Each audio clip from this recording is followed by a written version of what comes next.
Hello everyone and once again welcome back to Umar Taskeer YouTube channel. Myself Umar Taskeer. Guys, एक बहुत ही common चीज के ऊपर डिस्कशन करने जा रहे हैं हम लोग। बहुत सारे लोगों का डाउट रहता है कि सर हमने मेटा एड्स के ऊपर एड्स रन किए, ट्रैफिक हमारी वेबसाइट के ऊपर जा रहा है, कन्वर्जन्स भी हो रहे हैं, बट मेटा एड्स के अंदर हमको ज्यादा कन्वर्जन्स जो है वो दिखाई दे रहे हैं। यानी कि अगर मैं परचेजेस के पॉइंट ऑफ व्यू से बात करूं तो वो बोलते हैं कि हमें 10 परचेजेस जो है वो मेटा एड्स के अंदर दिखाई दे रही है, बट हमारे डैशबोर्ड्स के अंदर या एड से जो परचेजेस आई हैं वो केवल 5 ही परचेजेस आई हैं। ये कैसे क्लियर होगा? मेटा एड ज्यादा क्यों एट्रीब्यूट कर रहा है? हमारे बहुत सारे ऑर्गेनिक सोर्सेज भी है जहां से हमारे पास परचेजेस आती हैं, तो उसको भी मेटा जो है वो एट्रीब्यूट कर ले रहा है, या गूगल एड से आ रही है, या मैं इंस्टाग्राम के ऊपर पोस्ट डालता हूं वहां से आ रही है मेरे पास परचेजेस, तो उनको भी मेटा एड जो है वो एट्रीब्यूट कर ले रहा है। ऐसा क्यों हो रहा है? देखो, जनरली ये होता है एट्रीब्यूशन सेटिंग्स की वजह से, और मैं अभी आपको आज की इस वीडियो में बताऊंगा किस तरीके से आप इंक्रीमेंटल एट्रीब्यूशन की डेटा को देखकर थोड़ी सी क्लैरिटी ले सकते हैं कि भाई एक्चुअल एड से आई हुई हमारी जो सेल्स है वो कितनी है।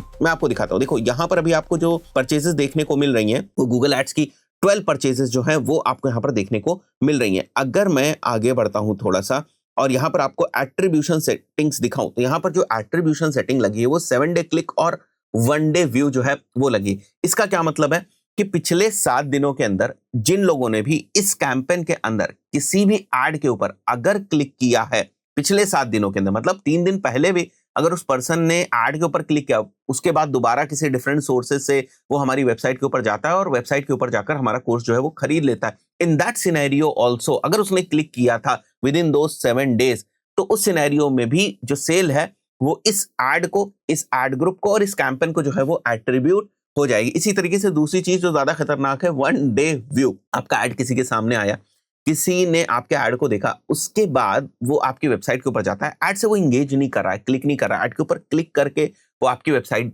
के ऊपर नहीं गया, तो एड का कोई भी इंटरेक्शन वहां पर नहीं था, बट वो आपकी वेबसाइट के ऊपर जाता है और कन्वर्ट हो जाता है। उस पर्टिकुलर सिनेरियो में भी जो परचेज है वो मेटा को एट्रीब्यूट हो जाएगी because of 1 day view attribution setting. तो जो थोड़ी बहुत आपको डेटा में डिस्क्रिपेंसी या कभी आपको थोड़े से लेट एट्रीब्यूशन यहां पर दिखते हैं, उनके पीछे कहीं ना कहीं रीजन जो है वो एट्रीब्यूशन सेटिंग्स का भी होता है। यहां पर जो एट्रीब्यूशन सेटिंग सेलेक्टेड है वो 7 डे क्लिक और 1 day view selected. They are different attribution settings जिनको आप सेलेक्ट कर सकते हैं।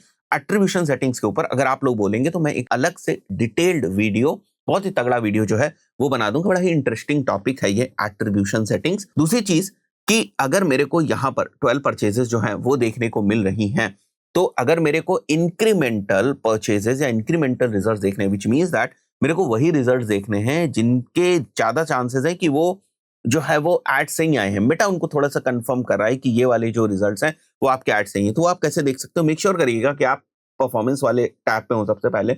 उसके बाद आपको यहाँ पर जाना है, यहाँ पर कंपेयर एट्रीब्यूशन सेटिंग्स में, और सबसे नीचे आपको आ जाना है। यहाँ पर देखिए आप इंक्रीमेंटल एट्रीब्यूशन जो है वो आपको देखने को मिल रहा होगा। सो इंक्रीमेंटल एट्रीब्यूशन ऑल कन्वर्जन्स आपको सेलेक्ट कर लेना है और अप्लाई कर देना है हम लोग को। अब यहाँ पर अगर आप देखेंगे तो आपको कुछ नई मेट्रिक जो है वो देखने को मिलेंगी। सो यहाँ पर 12 परचेजेस आई हैं, बट अगर आप एड्स के पॉइंट ऑफ व्यू से देखने की कोशिश कर, केवल 9 परचेजेस हैं जो मेटा कह रहा है कि एड्स आई हुई। बाकी जो है वो आपकी परचेजेस फ्रॉम डिफरेंट सोर्सेज भी हो सकती है जो मेटा को एट्रीब्यूट हो गई। यहाँ पर दूसरे कैंपेन के अंदर भी अगर आप देखेंगे तो सेम चीज आपको देखने को मिलेगी कि 2 purchases overall kind of purchases जो है वो आपको देखने को मिल रही है। लेकिन अगर आप इंक्रीमेंटल एट्रीब्यूशन के बेसिस पर ऑल कन्वर्जन्स को देखने की कोशिश करेंगे तो आपको यहाँ पर केवल एक परचेज जो है वो देखने को मिल रही है। थोड़ी सी और क्लैरिटी आपको मिल जाती है। इसी तरीके से तो जब हम यहाँ पर रिजल्ट बाय इंक्रीमेंटल एट्रीब्यूशन देखते हैं तो यहाँ पर cost per result by incremental attribution भी हमें देखने को मिल जाता है। तो इससे थोड़ी सी आपको जो क्लैरिटी है वो हो जाएगी कि एग्जैक्टली मेटा से कितने जो कन्वर्जन्स हैं वो आए हुए हैं। अब अगर मैं यहाँ पर होवर करके आपको दिखाऊं, इंक्रीमेंटल एट्रीब्यूशन की एक बेसिक से डेफिनेशन दी हुई। Incremental attribution enables optimization and reporting based on incremental conversions. It uses model to predict the incrementality of conversions. This prediction determines how much